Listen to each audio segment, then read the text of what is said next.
Pradesh police, and they filed FIRs against several people on Twitter. Among them is the Mojo Story, and which is run by prominent journalist Barkha Dutt. Now, what is the case against them? The police in their FIR state that it is for quote unquote fake and misleading news. Now, in the tragic case, this is of the 3 teenage girls, 2 of them died, 1 of them is critical in hospital. Now, the UP police say that this is an FIR because the Mojo Story claimed in its reporting that this was a case of sexual assault and that this is fake news. Barkha Dutt says they never claimed so. And the police ought to have fact-checked themselves in the first place first. How do we view this situation? What are the other layers that we're going to peel back?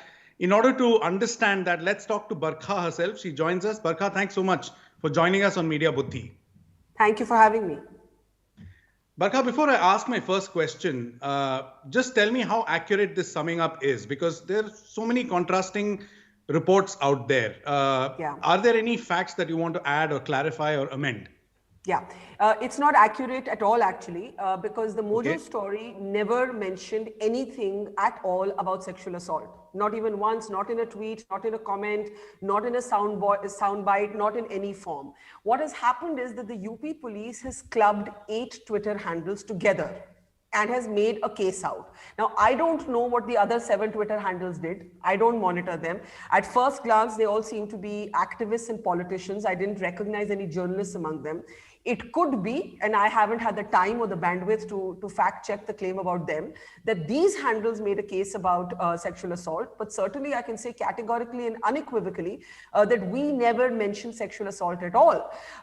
What we did mention, which the Unnao police disagreed with us on, was that the families of these young girls were under some pressure from the police to perform the cremation of the last rites early, and the family wanted to wait till the morning. And this information initially came to us from what in our parlance we call stringers, which are freelance local correspondents on the ground. And then I sent one of my colleagues, Muskan Nagpal, to the ground to report, and one of the family members on camera elaborated on how the police even sent JCBs, which is, shorthand for bulldozers, to enable these last rites to take place. And the family sent them back because the families were not comfortable with these, with the cremation taking place earlier than they wanted it to, or rather, the last rites taking place before they wanted to, which was the next morning. And for this alone, we have been charged in an FIR that, by the way, is punishable up to 1 year in prison, and essentially accuses us of inciting a riot. So I think it's completely farcical, and sexual assault was never part of our reporting at any point. Okay, take us through how you and the team verified the story and how you reported the story. You've mentioned these details, obviously, but because your statement says we followed journalistic principles by reporting all sides of an evolving story. That was the tweet from the Mojo Story. You had a stringer, you had a reporter. How did you verify this story? Okay, so obviously, like everybody else, we can't have full-time correspondents in every district of India. It's not possible. So whether you're a small media startup like the Mojo Story, or you're a big, colossal conglomerate media group, you will still be dependent on what the media fraternity calls stringers. What are stringers? Stringers are people who are not full-time on your roles, but they often double up for multiple media organizations and send you editorial inputs. We heard that 2 Dalit women had been murdered, and a 3rd was battling for her life in Kanpur. Before we could get our own reporter on the ground, we had no option but to call our stringer on the ground, our local correspondent, freelance local correspondent, Arun Agarwal. Arun Agarwal at that time sent us a bunch of videos and interviews that he filmed on his phone, including, by the way, the police statement. The police statement was also carried quite prominently. And we tweeted what Arun told us, which is that the families were alleging that the police wanted an early cremation. The Unnao police, in response to this on Twitter itself, said that this was false. In our social media team, when the police was so categorical that this was false, the original tweet was then taken down because we thought maybe we'd made a mistake and maybe our stringer had got it wrong because the police was so categorical. But then my own colleague from Delhi, Muskan, traveled, got the same allegation from the family, and then we said, okay, this is the police version, this is the family version, and because that was primary reporting and not stringer driven, we believed it, we had it on camera, and so we put it back out. And that is basically the process we followed. Okay, just for those who are wondering, how does a media organization deal with a mistake? I'm not talking about whether this was a mistake or not, because you've clearly explained the context around this. Yes. But generally speaking, how does a media organization deal with a mistake? Clarify it, declare it was a mistake, explain your regrets, and move on. Is that the playbook used across the world? It of the mistake, right? Ever since the newspaper has existed, the corrigendum has existed, the regret has existed.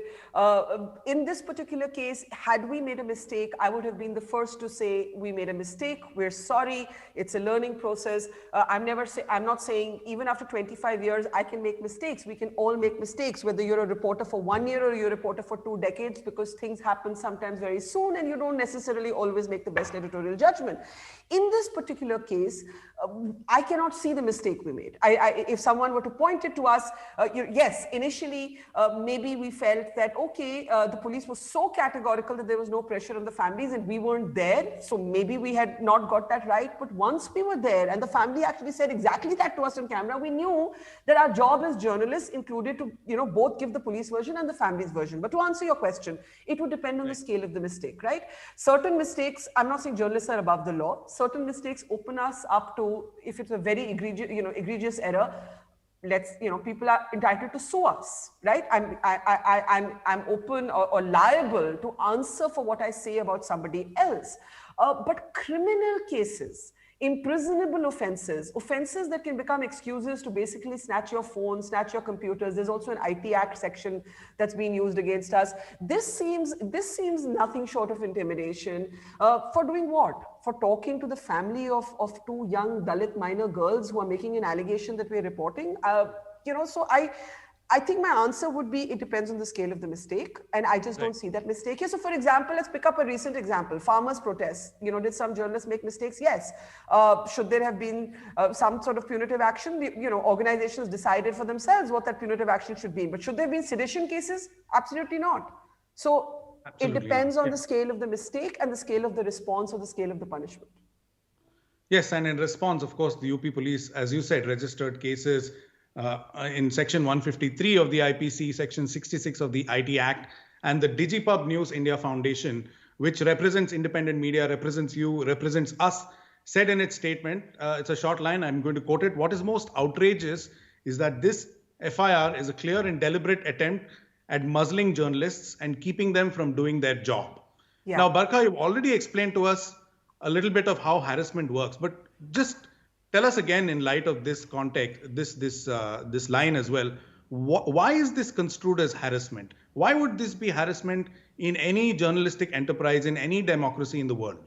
Okay, so first let me just tell your audience that I have not even been given a copy of the FIR against us, and my lawyer called up the police officer in charge of this case and said, which is my legal right, because I can't seek judicial intervention without a copy of the FIR, and the police refused to hand over a copy of the FIR and said, "Jaldi kya hai, what's the hurry?"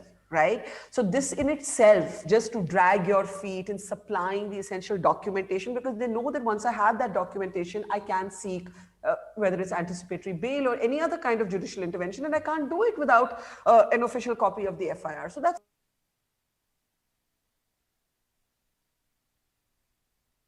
like we've had. Sorry, can you hear me? No, continue. Yeah, I'm saying we still come from relative places of privilege, right? I still have friends who are lawyers. I still am able to, I've been around long enough to be able to call up a police officer, to be able to say, hey, give me the FIR, even if he doesn't give it to me. Why this becomes harassment is that for people who, for example, are facing FIRs like this, who do not know which lawyer to call, who do not have the resources to get a lawyer, who may not want to spend the money, the bandwidth, who get scared, what's going to happen is that they're not going to report the story the next time. So let's imagine, if you will, that tomorrow there really was an undercover cremation, as took place in Hathras, a story I reported myself, also in Uttar Pradesh. When this becomes the template, many journalists will look over their shoulder and others will stop telling the story. And that is how it is harassment. And even for me, at the very least, whether they arrest me or not, because it is and whether I get bail or not, and I don't know what will happen. But I mean, the next time around, obviously the anticipation is that we'll think 100 times before we say something critical. So that is And I hope we won't, and I know we won't, but that is how it is harassment. Yes, censorship by fear. Barkha, I was going to ask you another a rather personal question on how you're going to cope, but I'm going to leave that for the last. I just have one question before that, which is really we're talking about in this case a potential case of cremation or burial undercover, a potential crime against women, a potential crime against Dalit women. Why is this story so important? Is it for these three factors? Any other factor? Yeah. Please remember there's an election imminent in Uttar Pradesh. A Dalit, crime against Dalit is always politically inflammable and volatile. And to that extent, by the way, had the police just come out and said that, look, we've got a bunch of politicians descending on this village and that's not what we want. It's not good for law and order. And that's why we want an early cremation / burial. You know what? From a policing point of view, I would have even understood it. But please remember that there was a very contentious template of Hathras before, where many people believe evidence may have been sort of lost in that hurry to do an undercover cremation, where for the first 2 days the media was barricaded from the village. I personally walked 8 kilometers from the back of the barricade, reached that village, and was put in a police jeep like I was a criminal and deposited back on the main road till the gates were open up for the media to cover the story. Remember, there's an election coming. There is an election coming. There's a sizable Dalit vote. The NCRB data doesn't show a good record for Uttar Pradesh when it comes to crimes against Dalits. And even if this was not a caste crime, because the men who've been arrested, the police say, are also of the same caste, it will still be documented as the murder of 2 Dalit women. You have the brother of the woman who's still alive saying, I don't believe the police version. I won't believe anything till my sister tells me in her own words what happened. This is politically costly. This is volatile. This is also a tense situation. Let's give the police its due, though I should be the last person doing that right now, for any police officer to manage in terms of law and order. But I just wish they'd chosen to be more transparent and direct about that instead of turning their anger very disproportionately on the media. Indeed, disproportionate is the key word there. Last question, Barkha, how do you cope with all of this? It's not just this case. There's daily attacks on Twitter. There's misogyny. It's like a horror show of, horrors, really, a mirror show of horrors or whatever you want to call it. Yeah. How do you cope? Because, this is important for even other journalists who may wish to report like you or report like anybody else, but they're held back by fear. Yeah. Look, it's not easy. I'm not going to give you some spiel and say, hey, we have to be above it. It never gets to me. I'm human. Of course, it gets to me from time to time. But I have some experience now. When I was younger, I would argue with my trolls. I would react to the misogyny. I would pick fights online. I would get, a little fearful about what I should say and not say. But I just have learned that in some ways, fear is a mind game, as is misogyny, as is trolling. And the more you engage with it and the more you react to it, the more you let them win. But the more you just keep doing what you're doing and you do it in public gaze, you say what you think, right? You don't cower. It's classic bullying. You remember us being bullied at school. Those who stood up to the bullies made it. Those who didn't live the rest of their lives in fear. So we've got to stand up to the bullies, but not by engaging with them. We cannot engage with bullies. You can't wrestle with pigs. Yeah, and then, standing up to people will also bring you allies. Barkha, when we did this chat, or before we did this chat, we had the option of bringing in somebody else to give us the opposite perspective. But in the end, we decided not to because of false balance and false equivalence. So if anybody has this question on their mind as to why we don't have another person opposing what Barkha Dutt has to say, this is a clear case of somebody reporting the facts as they see them. There's a clear way of establishing how to deal with mistakes. And then there's a clear case. It seems to be way disproportionate, this kind of attack on the freedom of the press. And as we all know, this is just one case, but it links to thousands of other cases. So on that note and on that disclaimer, I let you go, Barkha. Thank you so much and all the best in fighting this case and other battles. Thank you. And I think it's important to remember that it could look like it's a story about me, but tomorrow it could be a story about you, and then it could be a story about someone else. And frankly, in the end, it's the story about the people of this country and how much unfiltered content and news they want to get. So in the end, it's a story about people, not about the media. Thank you so much. Thank you.